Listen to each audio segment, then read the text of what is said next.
Buenos días con todos, soy Daniel Romero de la Sociedad de Divulgación Científica Quinto Pilar y continuamos con el doctor en optometría Alejandro Lalama y a continuación vamos a hablar de la sección choque de disciplinas, la cuestión de cómo la optometría y la oftalmología pueden enfrentarse porque tienen este enfoque optometrista y este enfoque médico puro.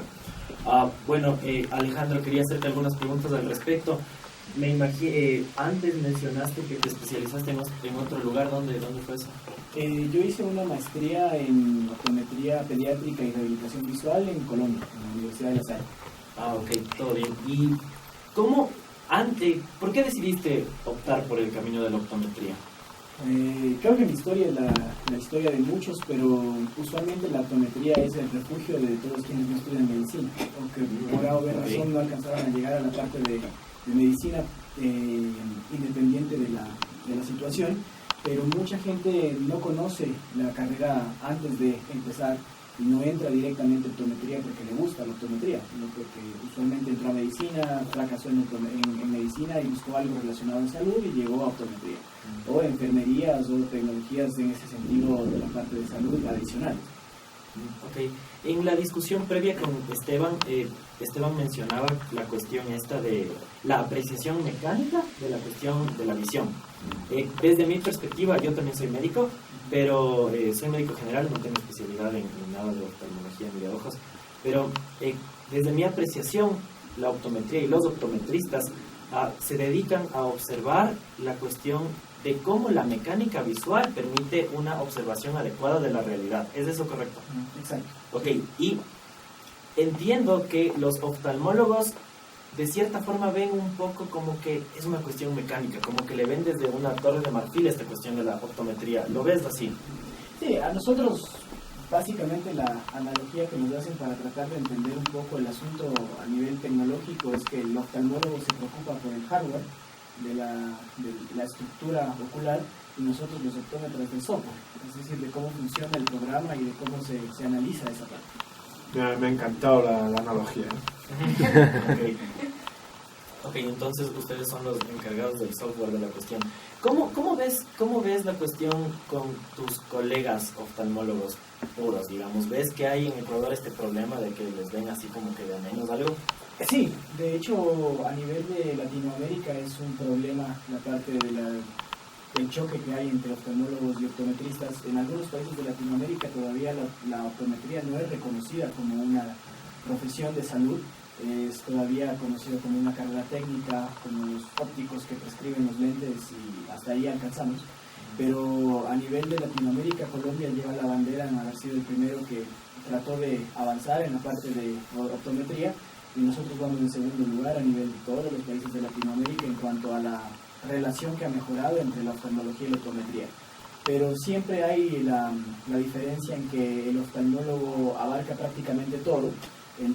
Anteriormente se lo conocía como oculista y el oculista trataba todo, trataba enfermedades, prescribía lentes de contacto, ejercicios, todo, hacía absolutamente todo. Con el tiempo fue que se dividió en oftalmología y optometría y nosotros nos enmarcamos más ahora en esa área.